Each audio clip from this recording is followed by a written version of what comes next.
Tahukah lu kalau sebenarnya resolusi tahun baru itu adalah sebuah kegiatan yang omong kosong atau bullshit. Banyak resolusi tahun baru itu tidak pernah kejadian, tidak pernah kesampaian. Akhirnya cuma jadi kegiatan rutin doang tiap akhir tahun, tapi tidak pernah ada satupun resolusinya yang terwujud. Boro-boro terwujud. Dijalankan juga enggak. Kenapa resolusi tahun baru akhirnya berujung jadi cuma omong kosong doang? Karena pertama, ilusi awal yang baru. Tahun baru itu seakan-akan menciptakan kesan tuh sebuah awal yang baru, awal yang bersih. Orang merasa di tahun baru tanggal 1 Januari saatnya melupakan kegagalan di tahun yang lalu dan memulai lagi hal yang baru. Walaupun sebenarnya kenyataannya nggak ada yang ajaib di tanggal 1 Januari 2025. Dari tanggal 31 ke tanggal 1 sebenarnya tidak ada sesuatu yang ajaib, langsung ada sebuah perubahan, ada sebuah energi, atau ada sebuah cahaya yang membuat diri lu berubah. Nggak ada sebenarnya, nggak ada. Ya itu tadi, karena cuma ilusi awal yang baru, the fresh start effect. Lalu yang kedua, selamat datang di Thinking Room. Oke, episode kali ini gue mau bahas tentang resolusi tahun baru. Gue yakin, apalagi sekarang nih, per gue recording video ini menjelang akhir tahun 2024, menuju tahun 2025. Gue yakin banget, di antara lu yang nonton video ini pasti sudah mulai bikin resolusi untuk tahun baru, resolusi untuk tahun 2025. Tapi tahukah lu, kalau sebenarnya resolusi tahun baru itu adalah sebuah kegiatan yang omong kosong atau bullshit. Banyak resolusi tahun baru itu tidak pernah kejadian, tidak pernah kesampaian. Akhirnya cuma jadi kegiatan rutin doang tiap akhir tahun, tapi tidak pernah ada satupun resolusinya yang terwujud. Boro-boro terwujud. Dijalankan juga enggak, dikejar juga enggak. Kenapa resolusi tahun baru akhirnya berujung jadi cuma omong kosong doang? Sebelum gue masuk ke hal tersebut, mungkin lu berpikir, kenapa sih akhirnya orang-orang pada ikut-ikutan atau gue sendiri juga ikut-ikutan bikin resolusi tahun baru? Ngapain ya sebenarnya ya? Kenapa akhirnya banyak orang tiap akhir tahun, tiap mau pergantian tahun itu membuat resolusi tahun baru? Karena pertama, ilusi awal yang baru, fresh start effect.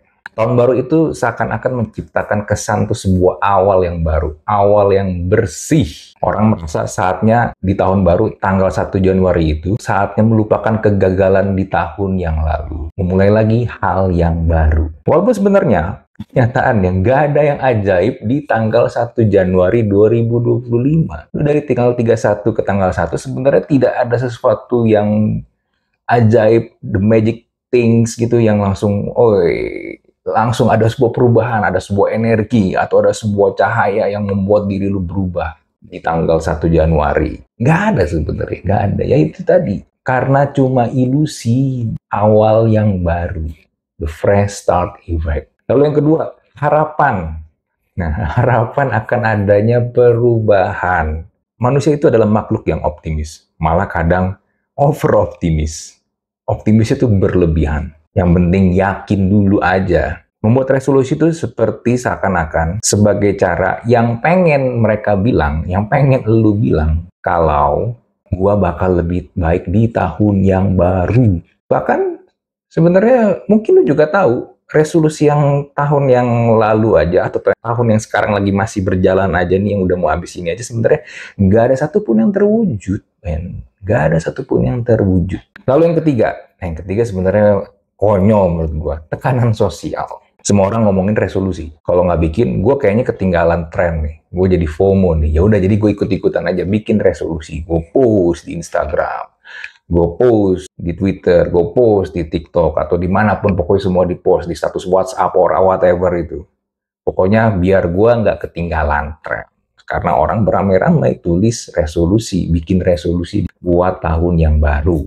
Apakah lu melakukannya karena cuman ikut-ikutan tren doang, atau jangan-jangan lu cuman copy paste resolusi orang lain, lu bikin, terus lu post buat diri lu sendiri. Lalu yang keempat, motivasi instan. Somehow ada sensasi menyenangkan saat lu menulis resolusi untuk tahun baru. Rasanya lu, kayaknya gue produktif banget ya, padahal sebenarnya belum ngapa-ngapain gitu, cuma nulis doang.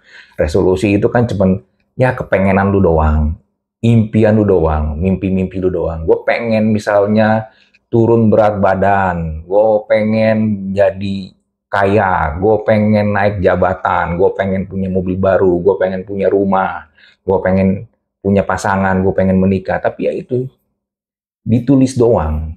Dan ketika ditulis rasanya, wow excited banget ya. Rasanya seakan-akan, oh gue produktif banget nih. Ini akan gue lakukan semuanya di tahun yang baru. Tapi apakah resolusi-resolusi itu menjadi kenyataan? Ya nggak tahu, nggak tentu. Bahkan seringnya nggak ada satupun yang jadi kenyataan. Ibaratnya lu kayak beli sepatu lari gitu ya, sneakers, sepatu buat lari, buat jogging. Tapi akhirnya sepatunya itu nggak pernah satu kali pun lu pakai buat jogging. Nah lalu yang kelima ya, orang membuat resolusi tahun baru, itu sebenarnya mereka tuh ada kebutuhan untuk mengontrol. Kebutuhan akan kontrol. Kontrol terhadap apa? Kontrol terhadap hidupnya sendiri. Resolusi tahun baru tuh sering kali muncul ya karena terasa tidak puas terhadap hidupnya, terhadap hidup lu.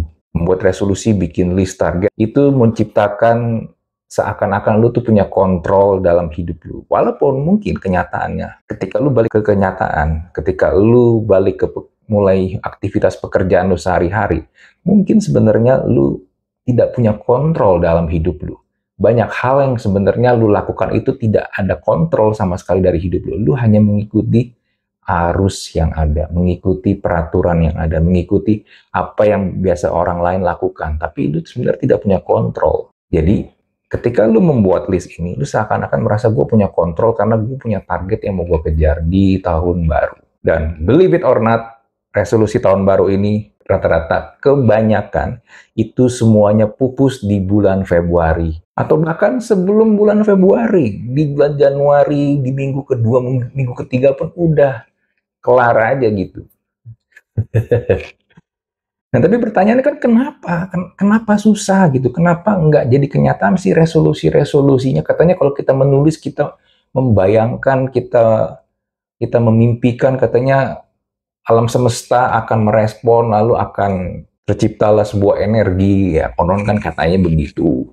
Ya betul, ada juga pengaruh seperti itu. Tapi kan balik lagi, lu butuh actionnya, lu butuh tindakannya. Lu tahu nggak, tempat gym itu selalu rame di bulan Januari. Banyak member baru yang bikin gym membership. Mereka daftar, mereka punya resolusi, pengen supaya berat badannya turun, pengen punya badan yang bagus. Tapi ya udah, akhirnya ketika mereka cobain, kok susah, kok sakit ya, aduh kok males banget untuk melakukannya. Ternyata nggak segampang itu. Dan akhirnya beratnya nggak turun, badannya nggak bagus. Mereka berpikir semua itu bisa terjadi dalam waktu kurang dari sebulan. Come on man, realistis lah, nggak bisa man, nggak bisa.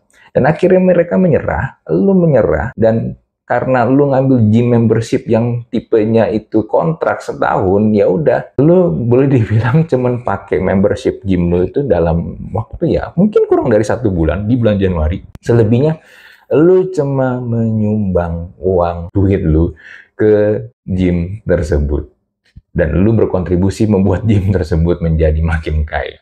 Karena kenapa? Karena kemalasan lu. Dan akhirnya sekali lagi, resolusi tahun baru itu cuma jadi daftar impian omong kosong lu yang akan lu ulangi lagi di Desember di tahun berikutnya. Terus aja berulang-ulang terus. Berikutnya, gue mau kasih tahu lu kenapa akhirnya resolusi lu cuma menjadi omong kosong doang. Resolusi tahun baru lu tuh cuma menjadi impian kosong doang. Yang pertama adalah lu terlalu ambisius, lu nggak realistis. Kayak tadi gue bilang, lu pengen berat badannya turun. Gue mau turun 20 kilo dalam 3 bulan.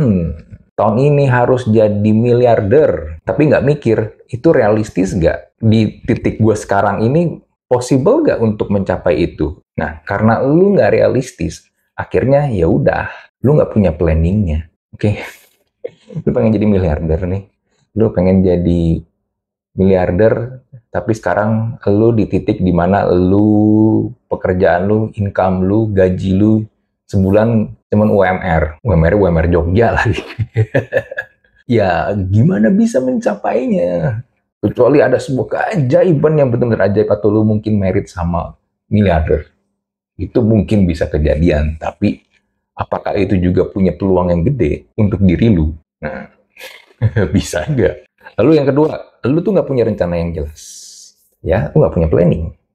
Lu nggak punya strateginya untuk mencapai target-target resolusi tahun baru lu itu. Lalu yang berikutnya, lu tuh cuma mengandalkan semangat doang, tapi tidak bisa membuat semangat itu menjadi habit lu, menjadi kebiasaan buat lu. Sedangkan ketika lu ingin mencapai target-target yang lu pengen raih itu, lu harus mempunyai kebiasaan dulu. Lu harus mempunyai habit terlebih dahulu untuk mencapai target-target lu itu. Sekali lagi gue pakai contoh yang ini ya, menurunkan berat badannya. Kalau lu ingin menurunkan berat badan, of course lu harus mulai kebiasaan untuk berolahraga seperti tadi yang gue sebutkan sebelumnya, dan juga makan makanan yang sehat dan banyak serat.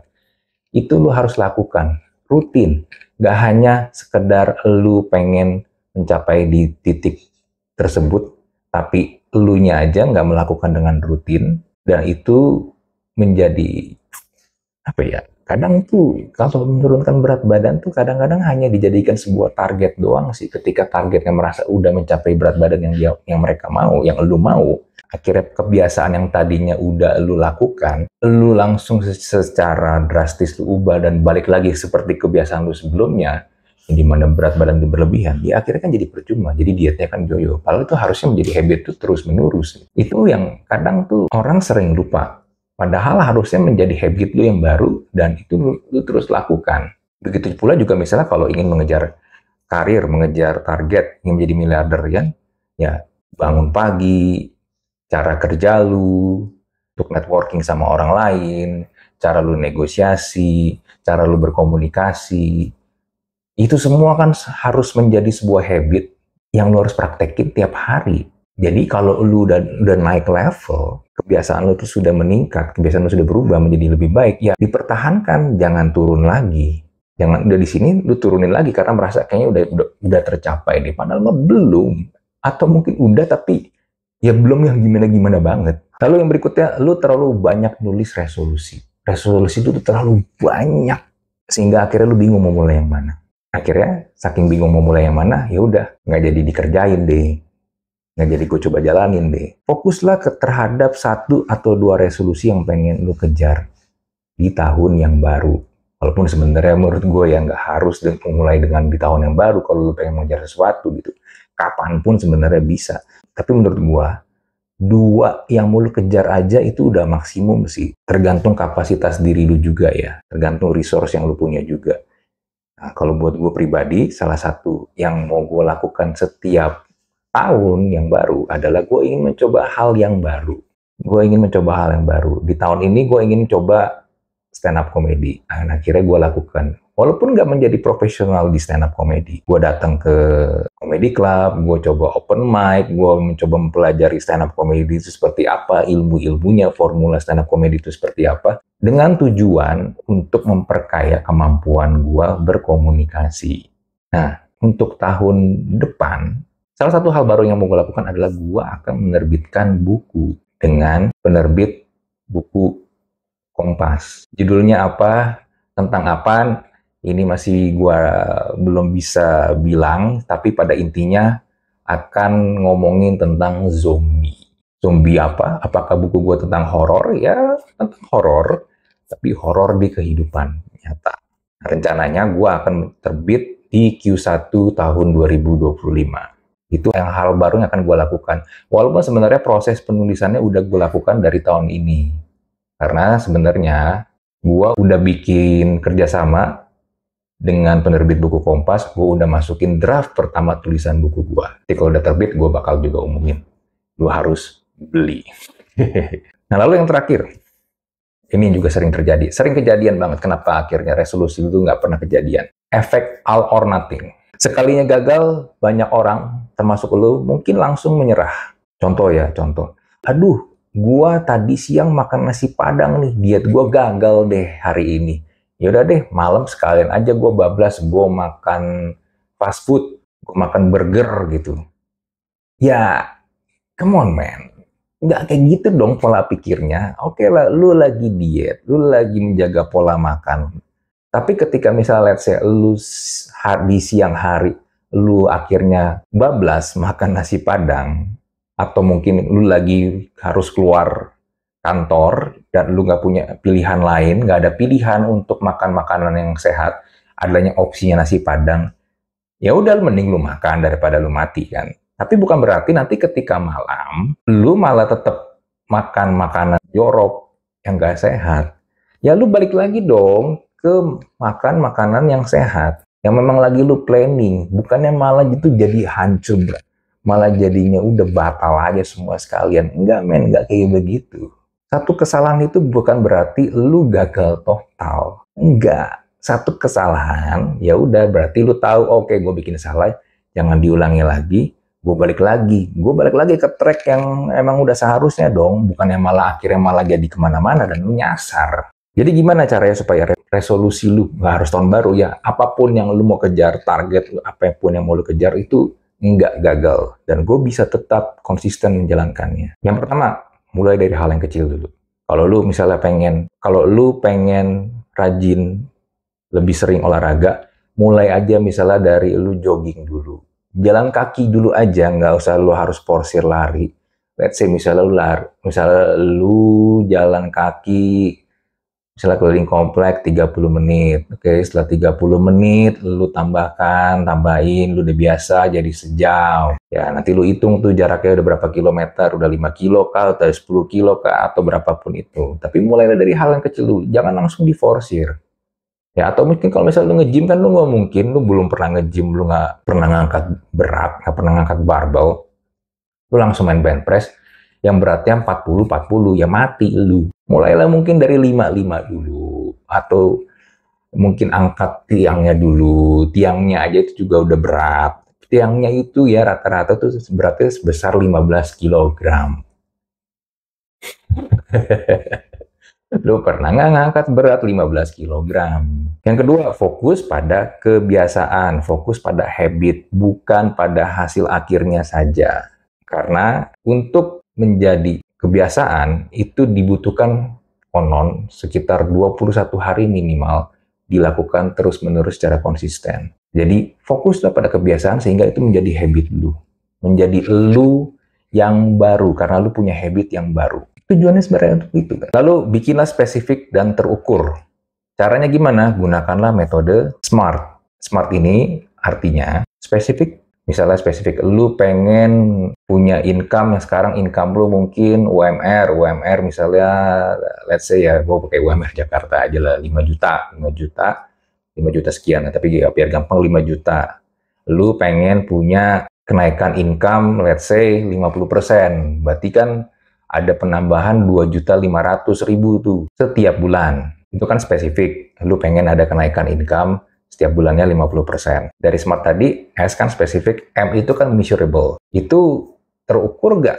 Bisa nggak lu ukur dari 5 juta mendapat 50% dan akhirnya menjadi 7,5 juta tiap bulan? Achievable nggak? Kira-kira bisa nggak lu achieve?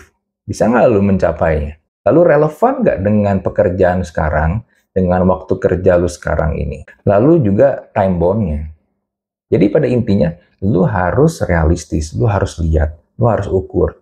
Kalau gue mau ingin mengejar target ini, lalu berikutnya, kalau bisa, gue menyarankan lu juga libatkan orang lain. Biar ada orang lain juga yang membantu mengingatkan lu, atau mungkin lu bisa ajak orang lain, teman lu gitu, biar sama-sama bertumbuh bareng, jadi bisa saling mengingatkan.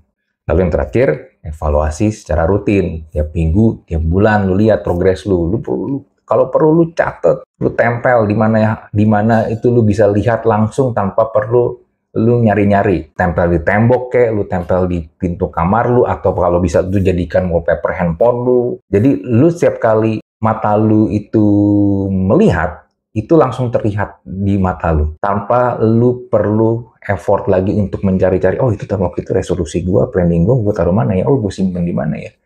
Jangan.